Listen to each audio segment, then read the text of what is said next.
ऊन वारा पावसात राबणारा तू, आसमानी सुलतानीला हरवणारा तू, जिद्दी तू, मेहनती तू, जगाचा पोशिंदा तू.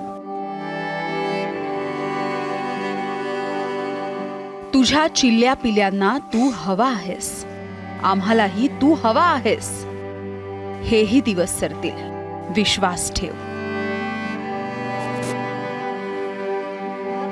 बा शेतकऱ्या, तू एकटा नाहीस, सारा महाराष्ट्र तुझ्या पाठीशी आहे.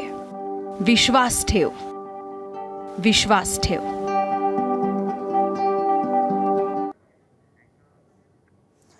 बा शेतकऱ्या, खरंच विश्वास ठेव, तमाम महाराष्ट्र तुझ्या पाठीशी आहे. खरं तर आज शारदीय नवरात्रोत्सवाचा पहिला दिवस, त्यामुळे उत्साहाच्या बातम्यांनी तुझं स्वागत करण्याचा दिवस. अगदी तसंच स्वागत इतर महाराष्ट्राचं करत असतानाच मराठवाड्यामध्ये मात्र हे चित्र आहे जे पाहून मन सुन्न होतंय. नमस्कार, मी पूर्वी भावे. 0 आवरच्या आजच्या भागामध्ये आपलं स्वागत. दुष्काळाचे चटके सहन करणारा मराठवाडा सध्या ओल्या दुष्काळानं खचून गेलाय. इतका पाऊस झालाय की मराठवाड्याच्या नाकातोंडात पाणी गेलंय. दसऱ्याला कापणीला आलेल्या पिकांचा डोळ्यासमोर चिखल झाला आणि जागेपणी पाहिलेलं स्वप्न वाहून गेलं. ज्या काळ्या आईने आजवर भूक भागवली ती मातीही या पावसाने खरडून गेली आहे. शेतामध्ये दगडधोंडे साचून राहिल्यामुळे पुढचं पीक तरी कसं येणार याची घोर जीवाला लागली आहे. धरणं तुडुंब भरली आहेत, पाण्याचा नद्यांमध्ये विसर्ग होतोय, नद्यांच्या काठावर असलेल्या गावांमध्ये पाणी शिरतंय. मरमर करून उभा केलेला अवघा संसार पाण्यात वाहून गेलाय आणि घरांमध्ये साचलाय तो फक्त चिखल आणि चिखल. घरात, शेतात सगळीकडे पाण्याने थैमान घातलंय. ज्या मराठवाड्याला दुष्काळात रेल्वेनं पाणी पोचवावं लागत होतं तिथे आता हेलिकॉप्टरमधून लोकांचं रेस्क्यू करण्याची वेळ आली आहे. खरीपाचा हंगाम आधी दुबार पेरण्यांनी वाया गेला आणि आता आसमानी संकटानं डोळ्यांना धारा लागलेल्या आहेत.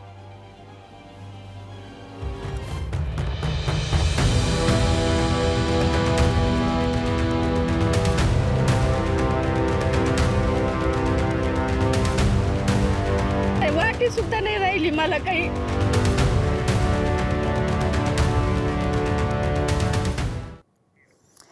आणि अशा या आभाळातून कोसळणाऱ्या संकटाचा सामना कसा करावा असा प्रश्न सगळ्या राज्याला पडलाय.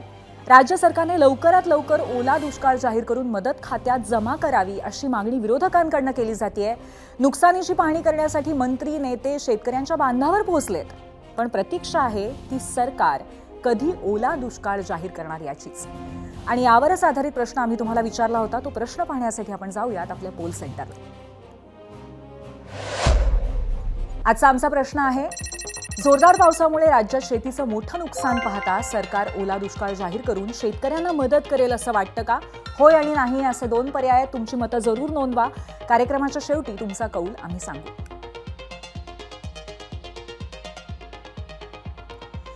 ऑगस्ट आणि सप्टेंबर महिन्यात झालेल्या अतिवृष्टीने राज्यामध्ये तब्बल 30 जिल्ह्यामध्ये नुकसान झालंय.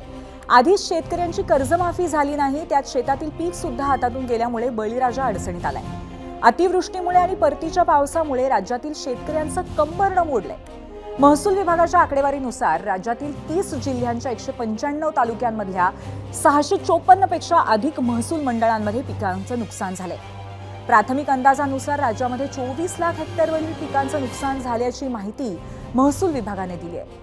अतिवृष्टीमुळे सोयाबीन, कापूस, तूर, मूग, उडीद, मका, बाजरी, ऊस, कांदा, ज्वारी, हळद, मोसंबीसह फळबागा आणि भाजीपाला पिकांचं सुद्धा नुकसान झालंय. कोणकोणत्या जिल्ह्यात किती पाऊस आहे हे आपण पाहणार आहोत. मात्र आधी पाहूयात राज्यामध्ये सप्टेंबर महिन्यात झालेलं पर्जन्यमान आणि त्यासाठी जाऊयात मीडिया सेंटरला. तर महाराष्ट्रामध्ये सप्टेंबरमध्ये किती पाऊस पडलाय हे आपण बघतोय. 25% कमी पाऊस पडलेले 0 तालुके सध्या महाराष्ट्रात आहेत.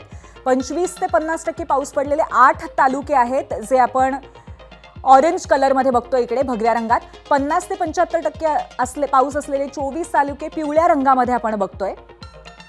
आणि 75 ते 100% पाऊस पडलेले 51% तालुके आहेत. आणि 100%पेक्षा जास्त पाऊस पडले 272 तालुके महाराष्ट्रामध्ये सध्या आहेत, अशी परिस्थिती सध्या महाराष्ट्रात पावसाची आहे।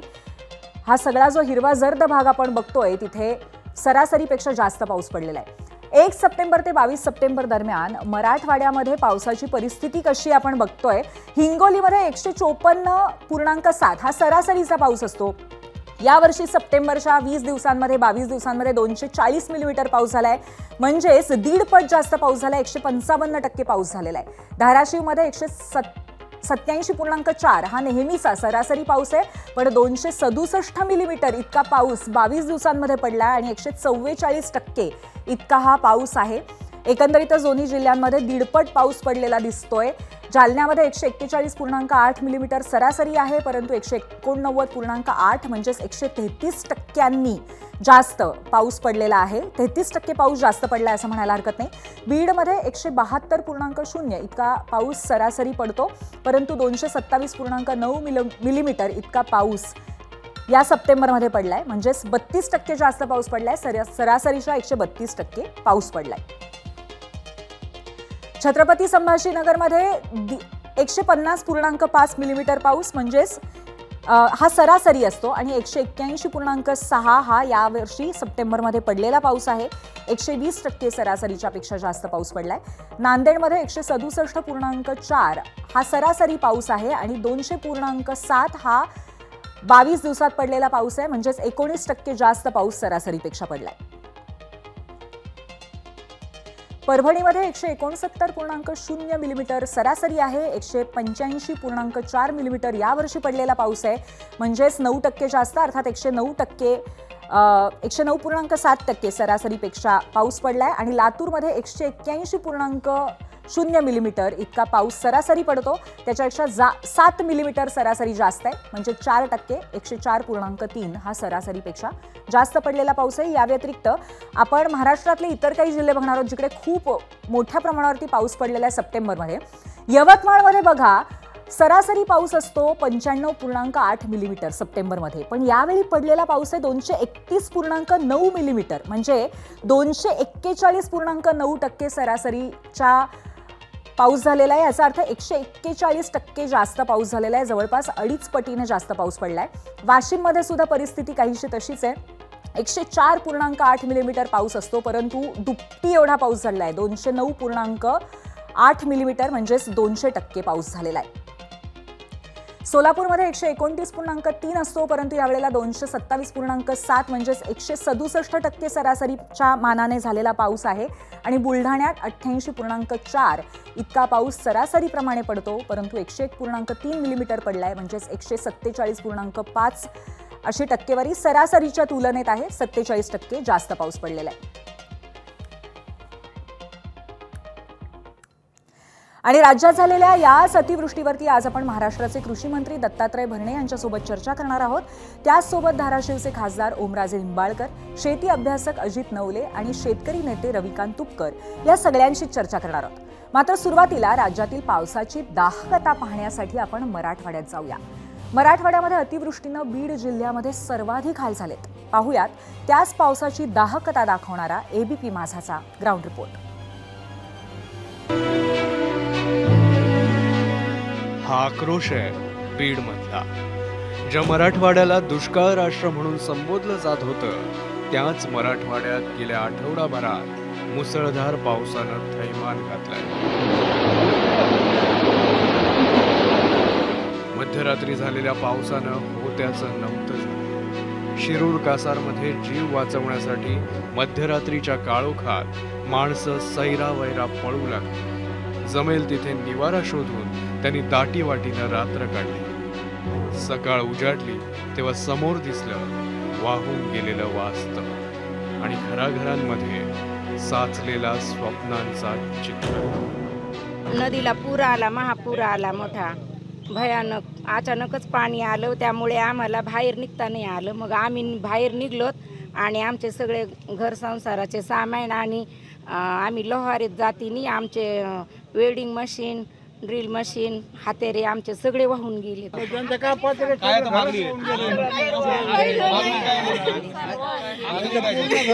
आम्ही राहिले बघा ते नदीच्या पाणी आलं समजे वाहून गेलेले साहेब आमचं. आमची परिस्थिती अशी आहे का एकच पाणी आलं 4 वाजता. आम्ही सारे झोपलो होतो, लेकरं बाळ घेऊन फक्त बाहेर निघालो आम्ही. हा, निघायची पण व्यवस्था नव्हती आमची. अचानक आलेल्या पुरामुळे या ठिकाणी शिरूर शहराचं फार मोठं नुकसान झालेलं आहे. बीडमध्ये सर्वाधिक 29 मंडळांमध्ये अतिवृष्टी झाली. त्यातच शिरूर कासार भागात अक्षरशः ढगफुटीसारखा पाऊस झाला. त्यामुळे घरं, बाजारपेठा सगळं काही उद्ध्वस्त झालं.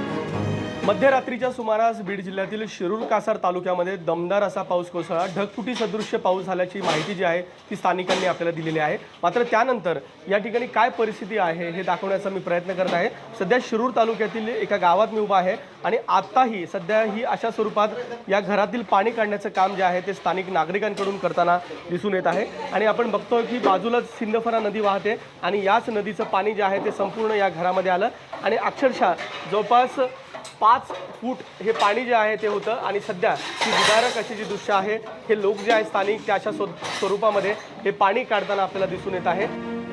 माजलगाव धरणाचे 11 दरवाजे उघडण्यात आले आणि सिंदफणा नदीपात्रामध्ये 62,000 क्युसेकनं पाण्याचा विसर्ग केला गेला. सिंदफणा नदीनं अकराळ विकराळ रूप धारण केलंय आणि नदीकाठावर राहणाऱ्या गावकऱ्यांना याचा मोठा फटका बसलाय. बीडचे पालकमंत्री असलेल्या अजित पवारांनी या सगळ्याची माहिती घेतली आणि हेलिकॉप्टरच्या मदतीनं रेस्क्यूच्या सूचनाही करण्यात आल्या. बीडच्या शिरूर कासार तालुक्यामध्ये पावसाने धुमाकूळ घातलेला आहे. मध्यरात्रीच्या सुमारास ढगफुटी सदृश्य पाऊस झाला आणि याच पावसानं नेमकी काय परिस्थिती आहे हे दाखवण्याचा मी प्रयत्न करत आहे. सिंदफणा नदीपात्र आहे जे आता सध्या खळखळून वाहताना पाहायला मिळतंय. या सिंदफणा नदीने सध्या रौद्ररूप धारण केलेलं आहे. जे संसार उपयोगी लागणाऱ्या धंद्यासाठी ते टोटल म्हणजे पुरे नुकसान गेलं. हाताला काही पण लागलं नाही. आम्हाला शासनाला एवढीच विनंती आहे की माझं घर पण ह्या इथं आहे, माझा सगळा संसार आहे आता सध्या पाण्यात आहे. मी कपड्यानिशी फक्त बाहेर निघलेला आहे. फक्त शासनाला एवढीच विनंती की आमच्या गरिबांचे घरं उभा राहावेत आणि आम्हाला काहीतरी मदत मिळावी. कधी पाऊस पडत नाही म्हणून डोळ्यात पाणी, तर आता प्रचंड पावसानं पुन्हा हे डोळे पाणावले आहेत. डोळ्यांसमोर आडवी झालेली पिकं, वाहून गेलेला संसार आणि स्वप्नांची राख रांगोळी. पडकी भिंत बांधतोय, चिखलगाळ काढतोय असं म्हणत इथली माणसं तग धरताय. पावसाचा बांध फुटतोय पण तुमचा बांध फुटू देऊ नका. विकास माने आणि स्वानंद पाटीलसह ब्युरो रिपोर्ट, एबीपी माझा.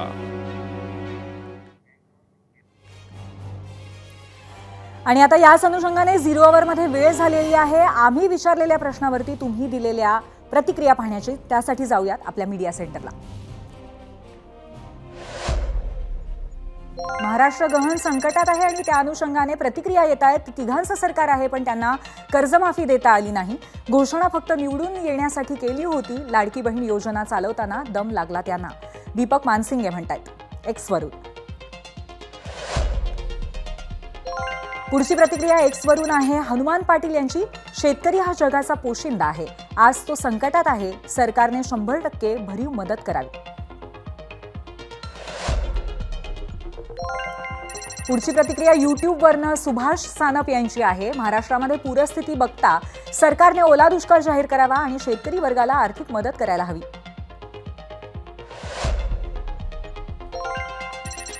यूट्यूबवरनं प्रसाद माने यांची पुढची प्रतिक्रिया आपण बघतोय. सरकार महापालिका निवडणुकीच्या तयारीमध्ये व्यस्त आहे. त्यांना राज्यात कुठे ओला दुष्काळ पडलाय माहितीही नसेल.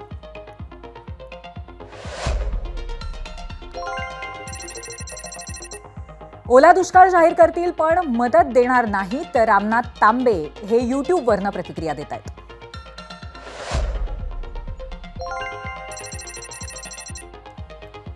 ओला दुष्काळ जाहीर केला तरी त्याला जाचक नियम लावणार, वेद जाधव यांनी प्रतिक्रिया दिलेली आहे यूट्यूबवरनं. इंस्टाग्रामवरची प्रतिक्रिया बघतोय ऋतिक पवार यांची. मदत नको, सरसकट कर्जमाफी शब्द आहे तो पूर्ण करा असं ते म्हणतायत. इंस्टाग्रामवरनं पुढची प्रतिक्रिया दीपक पाटील यांची पाहूयात. हाताशी आलेलं सोयाबीनचं पीक गेल्यामुळे शेतकरी मोडून पडलाय. कुणाला कुणाची पडलेली नाहीये. फेसबुकवरनं पुढची प्रतिक्रिया उल्हास राऊत यांची आहे. सरकार अभ्यास गट पाठवणे, समिती उपसमिती नेमत बसेल, तोपर्यंत शेतकरी ओला दुष्काळ विसरून पुढच्या कामाला लागतील. फेसबुकवरनं पुढची प्रतिक्रिया शिवाजी ढवळे यांची आहे. तातडीने 50,000 रुपये एकरी मदत दिली पाहिजे.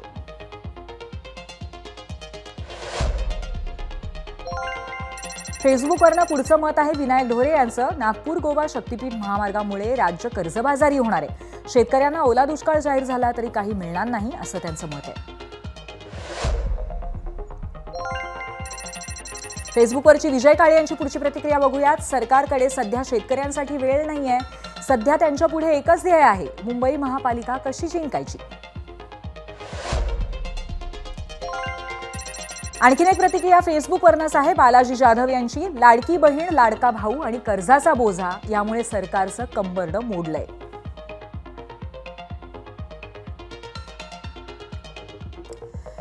मोडून पडला संसार तरी मोडला नाही कणा, असं म्हणत शेतकरी संकटाला तोंड देतोय, चिवटपणे जगतोय. आता अपेक्षा हीच की सरकारला बळीराजाची ही व्यथा दिसेल का. बळीराजा लाडका व्हावा यासाठी कोणती व्यवस्था आपलं सरकार उभं करू शकणार आहे. पण सरकारला आता केवळ पाठीवर हात ठेवून लढ एवढंच म्हणता येणार नाही, हे नक्कीच खरं. आणि त्यामुळेच आजच्या 0 आवरमध्ये चर्चेसाठी आपल्यासोबत महाराष्ट्राचे कृषी मंत्री दत्तात्रय भरणे आहेत. खास मीटिंगमधनं वेळ काढून ते आपल्यासोबत आज असणार आहेत. आणि त्यांच्यासोबत शेती अभ्यासक अजित नवले आणि शेतकरी नेते रविकांत तुपकर हे सुद्धा आहेत. मात्र सुरुवात आपण कृषी मंत्र्यांपासून करणार आहोत, कारण त्या अगदी वेळात वेळ काढून आलेले आहेत आणि सुरुवातीला आपल्या प्रश्नांची उत्तरं देणार आहे. भरणेजी, आपलं स्वागत आहे. आणि पहिला प्रश्न अर्थातच असा विचारायचा आहे की आज महाराष्ट्राची परिस्थिती काय आहे.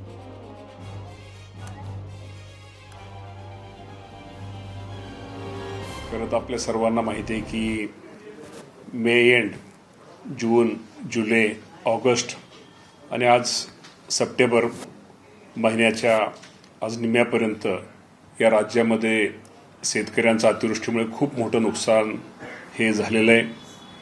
आज आपल्या राज्याची जर एकूण आकडेवारी जर आजपर्यंत जर घ्यायचा विचार केला तर साधारणतः एकूण 30 तालुक्याला ह्याचा खूप मोठा, 30 जिल्ह्याला खूप मोठा ह्याचा फटका हा बसलेला आहे. एकूण सगळ्या शेतकऱ्याच्या पिकाचं एकरी क्षेत्र जर धरलं तर साधारणतः 65,09,402 एकरावरती पिकांचं खूप मोठ्या प्रमाणामध्ये नुकसान हे आपल्या संपूर्ण राज्यामध्ये झालेलं आहे. काही ठिकाणी त्यांच्या शेतातली शेजारी जी नदी आहे, नदी शेजारची माती, शेतातली माती वाहून गेलेली आहे. काही ठिकाणी पशुधनाची खूप मोठ्या प्रमाणामध्ये पशुधन वाहून गेलेलं आहे. काही ठिकाणी मनुष्य हानी पण झालेली आहे. त्यामुळं खूप मोठं संकट हे आपल्या माझ्या शेतकऱ्यावरती हे आलेलं आहे. खरं आहे भरणेजी, पण राज्यातला शेतकरी अशा वेळी आस लावून बसतो तो सरकारकडे आणि प्रामुख्याने कृषी मंत्र्यांकडे. तर अशा परिस्थितीमध्ये सरकारची काय तयारी आहे, काय पावलं सध्या उचलली जात आहेत.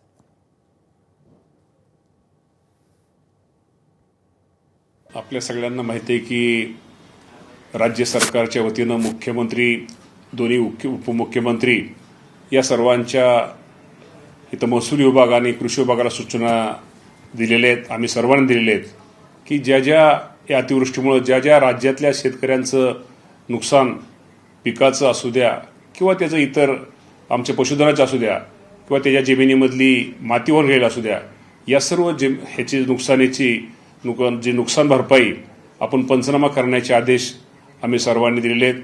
आणि काही ठिकाणचं पंचनाम्याचं काम जोरात चालू आहे, काही ठिकाणाचं पावसामुळे अजून काय अपूर्ण आहे. पण ज्या ज्या ठिकाणचं काम पूर्ण झालेत त्या ठिकाणी नुकसान भरपाई आम्ही शेतकऱ्यांना दिलेली आहे. आणि अजूनही पंचनाम्याचं खूप असं काम बाकी आहे. ज्या ज्या शेतकऱ्यांचं नुकसान या अतिवृष्टीमुळे झालेलं आहे त्या सर्वांना शासनाच्या वतीनं ही मदत केली जाईल. अशा वेळेला राज्य सरकार अनेक वेळा केंद्राच्या मदतीवरती अवलंबून असतात. तर सरकार केंद्राकडे जाण्याची वेळ आलेली आहे का आणि तशी काही तयारी सध्या सुरू आहे का.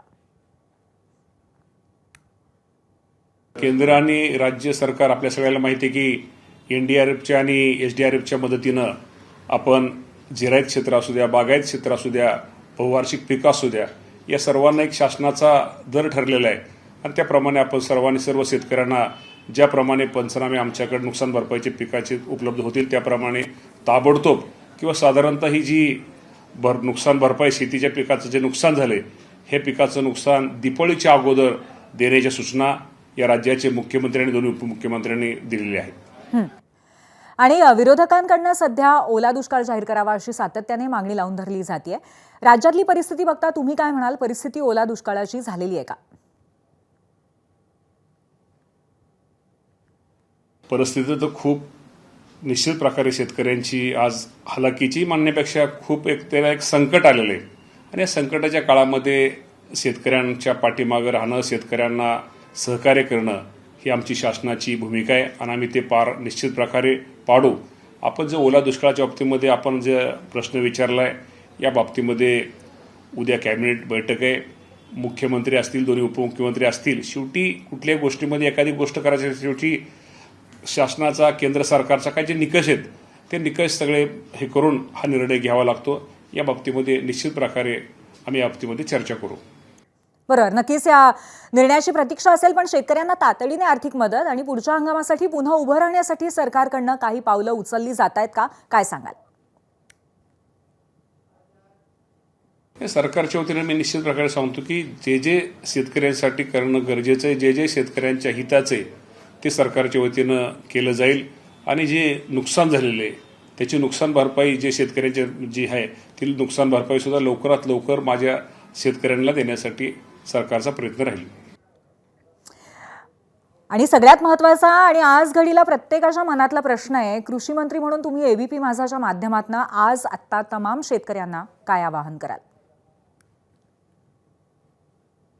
मी शेतकऱ्यांना एकच आवाहन करेल की शेवटी हे संकट हे निसर्गाचं संकट आहे. हे काय कुणी त्यामुळे निसर्गाच्या संकटाला आपल्याला सामोरं तर जावंच लागेल. ह्याला कुठं म्हणजे सामोरं जाऊन निश्चित प्रकारे आपण ह्याच्यावरती आपल्याला मात तर करावंच लागेल. शेवटी हे संकटाला आपण मात करण्यासाठी आम्ही एवढंच आपल्या सगळ्या शेतकरी बांधवांना सांगतो की जे आपलं नुकसान झालंय, शेवटी शेतकऱ्याचं नुकसान तुम्हाला माहिती की पाठीमागं दुष्काळामुळं कधी झालंय, कधी अतिवृष्टीमुळे झालंय, कधी गारपीटीमुळे झालंय. त्यामुळे आता या बाबतीमध्ये शासन आपल्याबरोबर आहे. त्यामुळे निश्चित प्रकारे तुम्ही कुणीही त्या बाबतीमध्ये काळजी करू नका. ज्याचं नुकसान झालंय त्याला शासनाच्या वतीनं भरपाई ही दिली जाईल आणि हे सरकार हे शेतकऱ्यांच्या सरकार आहे. त्यामुळे शेतकऱ्यांच्या बाजूनं किंवा शेतकऱ्यांच्या जे काही हिताचं असेल त्या बाबतीमध्ये सरकार निर्णय घेईल. धन्यवाद भरणेजी. तर कृषी मंत्री दत्तात्रय भरणे यांनी आपल्याला प्रश्नांची उत्तरं दिलेली आहेत. वेळात वेळ काढून ते आले होते आणि त्यानंतर पुन्हा एकदा आपण त्यांचे आभार मानूयात. धन्यवाद. आता याच्यानंतर आपण जाऊयात. खासदार ओमराजे निंबाळकर आपल्या सोबत आहेत आणि ते दिवस रात्र सध्या आढावा घेत आहेत परिस्थितीचा. आपण त्यांच्याशी संवाद साधूया. ओमराजे निंबाळकर आणि त्याचबरोबर आपण आधीच्या दोन पाहुण्यांची ओळख करून घेतलेली आहे. अजित नवले आणि शेतकरी नेते रविकांत तुपकर हे सुद्धा आपल्या सोबत आहेत. परंतु मी ओमराजे निंबाळकर यांच्याकडे आधी जातीये. काय सांगाल? सध्या तुम्ही दिवस रात्र फिरताय, परिस्थिती काय आहे? तुम्ही डोळ्यादेखत काय बघताय? परिस्थिती अतिशय विदारक आहे. म्हणजे त्या परिस्थितीचं आपण शब्दात वर्णन करू शकत नाही. शेतकऱ्याचं पोत्याचं नव्हतं झालंय. शेतकऱ्याच्या पिकाची अक्षरशः राख झाली. त्या शेतकऱ्याला कुठलंही उत्पन्न मिळणार नाही. खरं तर मला भरणे मामांना प्रश्न विचारायचा होता की ज्या सरकारनं निवडणुकीच्या पूर्वी प्रति हेक्टरी 13,600 रुपये मदत केली आणि ती मर्यादा 3 हेक्टर पर्यंत होती, तर साधारणतः आपण जर हिशोब घातला तर 13-39 आणि 1,800 वरचे, तर साधारणतः 40,800 रुपये मदत शेतकऱ्याला मिळणं अपेक्षित होतं, जे की निवडणुकीपूर्वी ह्याच सरकारनं दिले. मग नेमकं असं काय आता शेतकऱ्याचं कमी नुकसान झालंय की 13,600 ची मदत आताच्या राज्य सरकारनं 8,500 वर आणली आणि हेक्टरची मर्यादा सुद्धा फक्त 2 हेक्टरचीच केली. म्हणजे साधारणतः 40,800 रुपये शेतकऱ्याला मिळायला पाहिजे होते, तर आताची मदत धरून फक्त 17,000 रुपये म्हणजे 8,500 रुपये हेक्टरी जर आपण पकडलं तर 17,000 रुपये हेक्टरी मदत मिळते. मला वाटतंय त्या शेतकऱ्याला सोयाबीन शेताच्या बाहेर काढण्यासाठी एका एकरला 5,000 ते 6,000 रुपयाचा खर्च आहे आणि अशा परिस्थितीमध्ये सरकार जी मदत करते ती फक्त 3,400 रुपये प्रति एकरी त्या ठिकाणी पडते. हे अतिशय दुर्दैवी आहे. माझं त्या ठिकाणी मदत पुनर्वसन मंत्री महोदयांना विनंती आहे की मराठवाड्यातली ही विदारक परिस्थिती बघता आपण ह्याच्या बाबतीत वेगळा निर्णय घ्यावा आणि ज्या पद्धतीनं 13,600 तुम्ही मदत केली होती त्याच पद्धतीनं आता सुद्धा मदत करावी. खासदार साहेब, आणि तुमची ही मागणी कृषी- अतिशय मला- योग्य आहे, पण मला- आत्ताच्या घडीला सरकारवरती दबाव आणण्यासाठी विरोधकांची कुठेतरी एकजूट नाहीये आणि त्याचबरोबर पाहिजे तितकी ताकद लावली जात नाहीये असं चित्र आहे. तुम्ही काय म्हणाल याबद्दल? मला असं म्हणायचंय की आता विरोधक आणि सत्ताधारी ह्या सगळ्याच गोष्टी आपण बाजूला ठेवल्या पाहिजेत. शेतकरी जो आपण जगाचा पोशिंदा म्हणून ज्याला आपण म्हणतो, बळीराजा म्हणतो, तो शेतकरी इतक्या प्रचंड अडचणीत आहे की आता आपण विरोधक सत्ताधारी या सगळ्याच गोष्टी बाजूला ठेवल्या पाहिजेत. त्या शेतकऱ्याला मदत करणं ही भूमिका घेऊन मला वाटतं राज्य सरकारनं त्या ठिकाणी तिजोरी खुली केली पाहिजे. नाही त्या गोष्टीवर राज्य सरकार पाहिजे तेवढे पैसे त्या ठिकाणी खर्च करत आहे.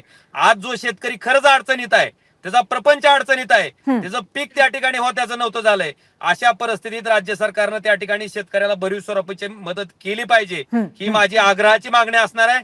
आणि मला आपल्या माध्यमातून भरणे मामाला प्रश्न विचारायचा आहे की पीक विम्याचे जे निकष होते, जो ट्रिगर होता एक्सेस रेनफॉलचा, ज्याच्या माध्यमातून शेतकरी त्या ठिकाणी इंटिमेशन द्यायचे विमा कंपनीला आणि विमा कंपनी त्याच्या आधारे त्या ठिकाणी विमा देऊ शकली असती, आज तो ट्रिगरच या राज्य सरकारनं काढून टाकलाय, हे अतिशय दुर्दैवी आहे.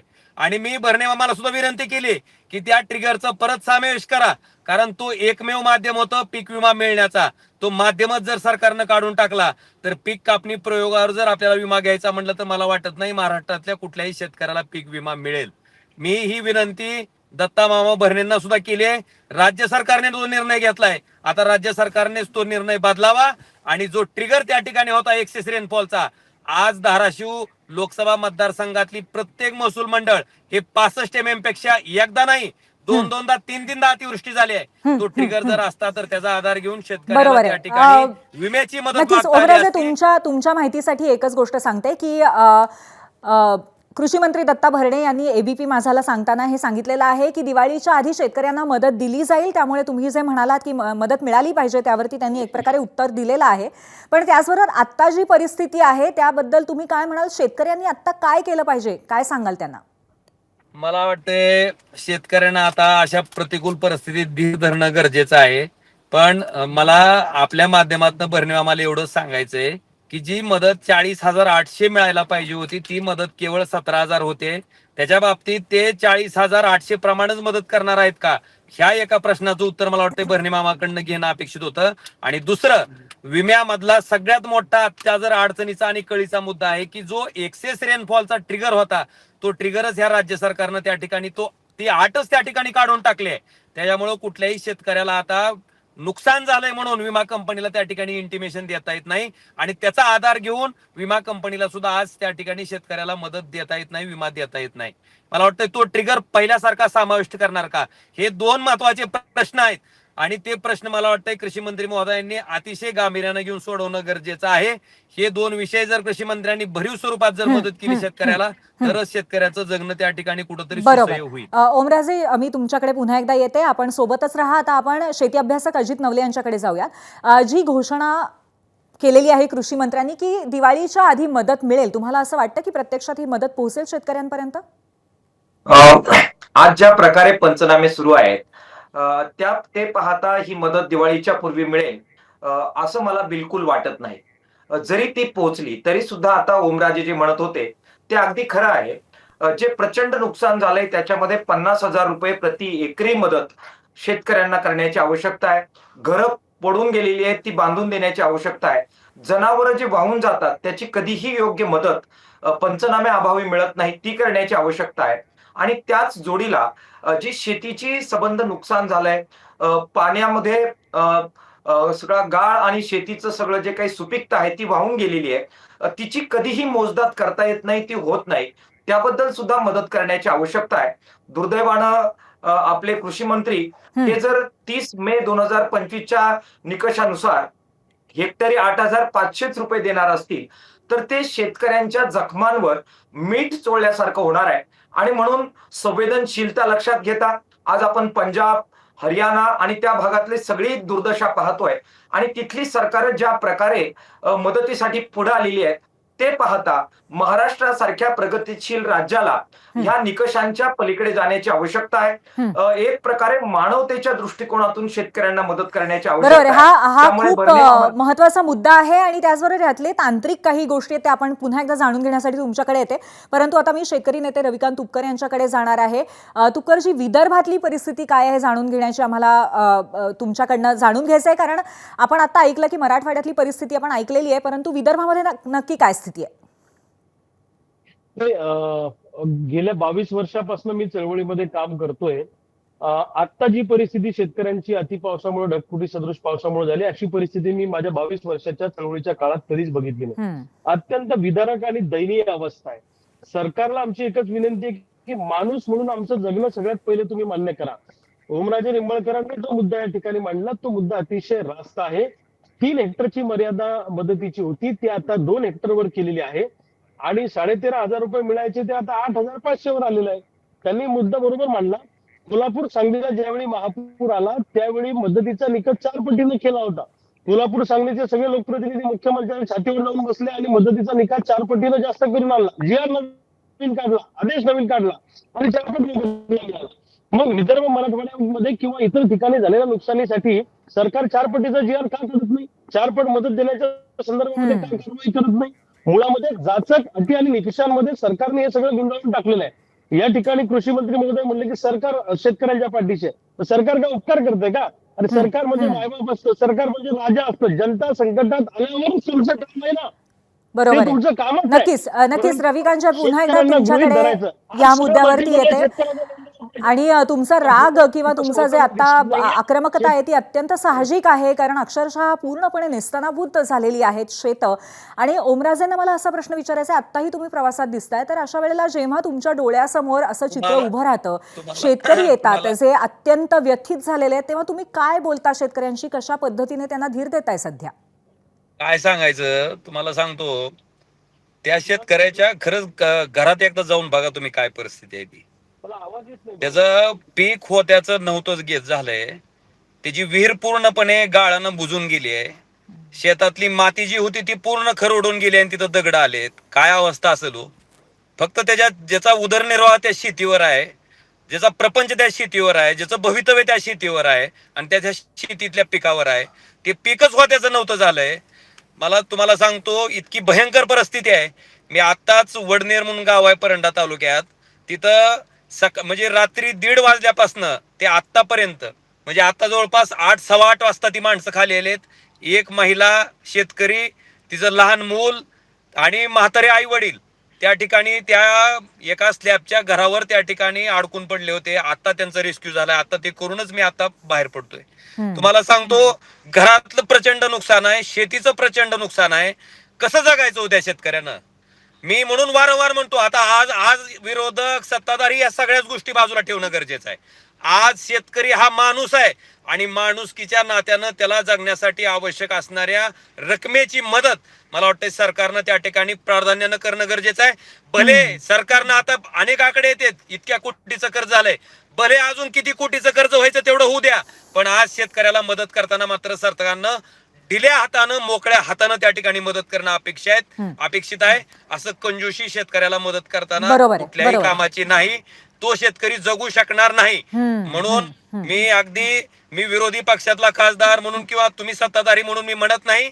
मी एक शेतकऱ्याचं लेकरू म्हणून सरकारला कळकळीचे हात जोडून विनंती करतोय की भरीव स्वरूपाची मदत सरकारनं या ठिकाणी यावेळी शेतकऱ्याला करावी. मी पुन्हा तुमच्याकडे येते आणि कसं आहे की कार्यक्रमाची मला वाटतंय ह्याच्या पूर्वी कधीही एवढ्या मोठ्या प्रमाणात शेतीचं नुकसान बरोबर आहे. आणि याच मुद्द्यावरती मी पुन्हा तुमच्याकडे येणार आहे. किंबहुना आम्ही कार्यक्रमाच्या सुरुवातीला आमच्या वतीने सुद्धा शेतकऱ्यांना धीर देण्याचा प्रयत्न केलेला आहे की आम्ही सगळेच आणि सरकारही तुझ्या सोबत आहे हे कुठेतरी अधोरेखित करण्याचा प्रयत्न केलाय. अजितजींना मला असं विचारायचं आहे की आत्ताच्या घडीला सरकारकडे काय पर्याय आहेत जेणेकरून जी परिस्थिती आपण डोळ्यासमोर पाहतोय ती परिस्थिती निस्तरायला कुठेतरी आधार शेतकऱ्यांना द्यायला मदत होऊ शकते?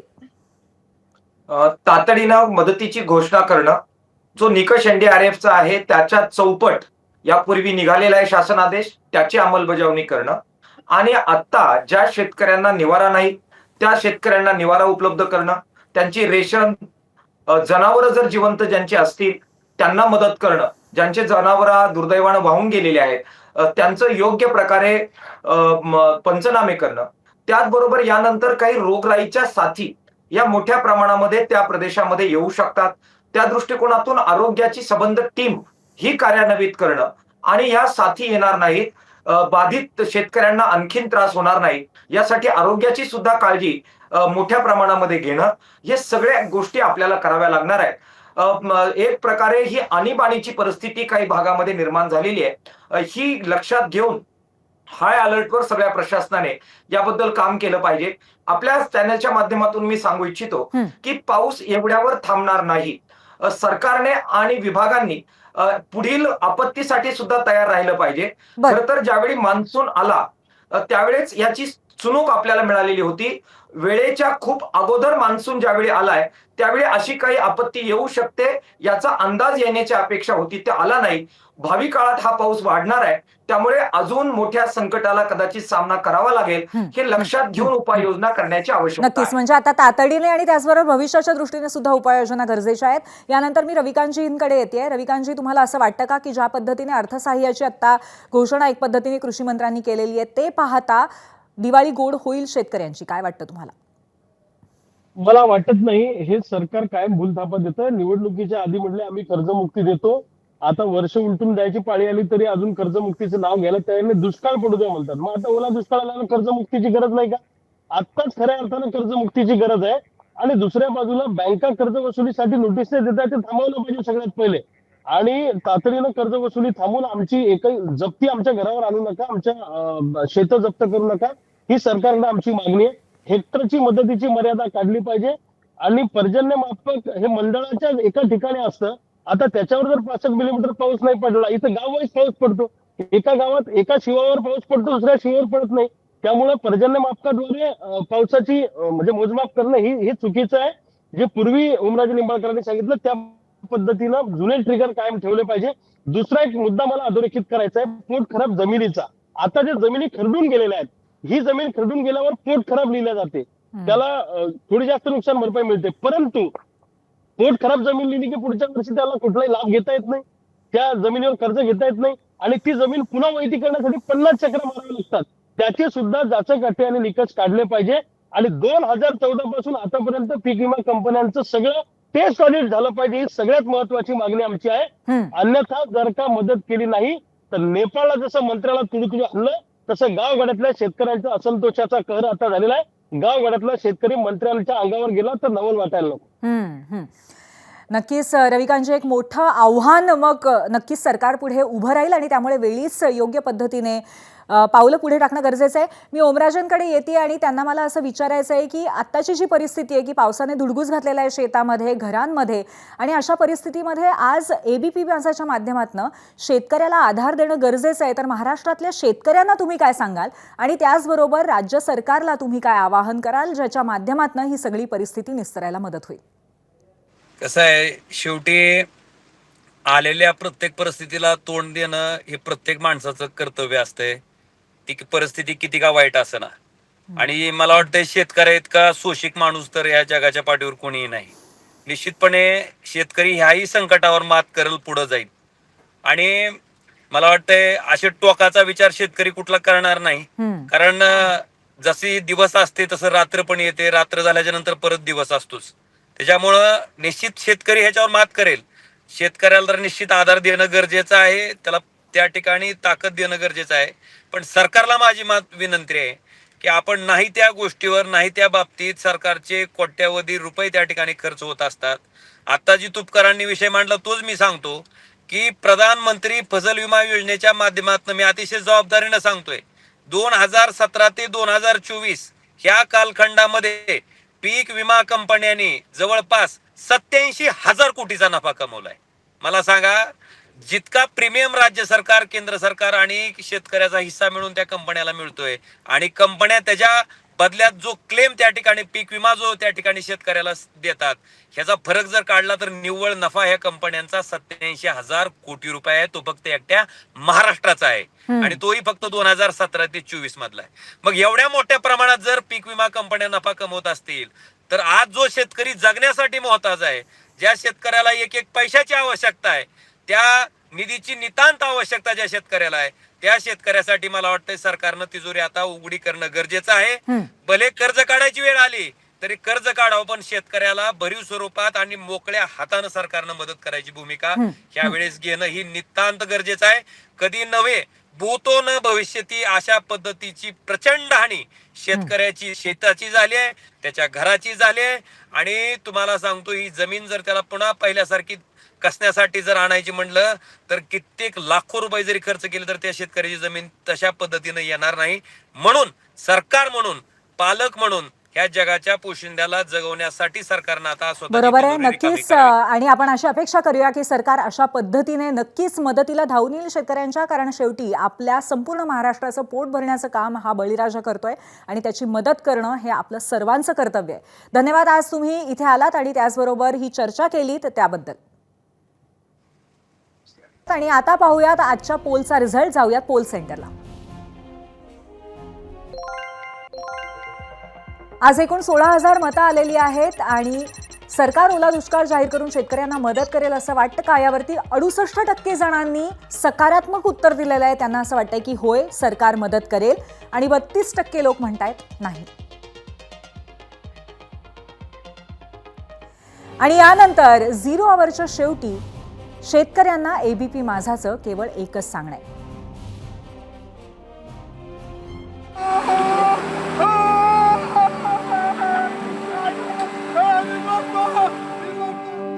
ऊन वारा पावसात राबणारा तू, आसमानी सुलतानीला हरवणारा तू,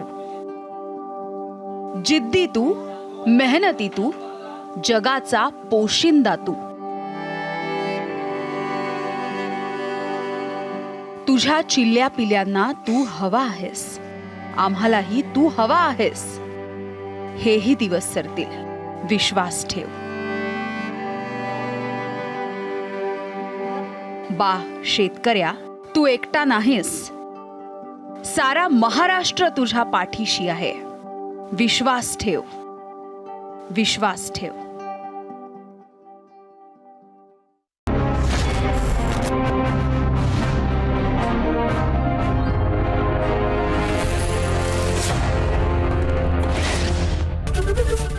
एबीपी माझा, उघडा डोळे बघा नीट.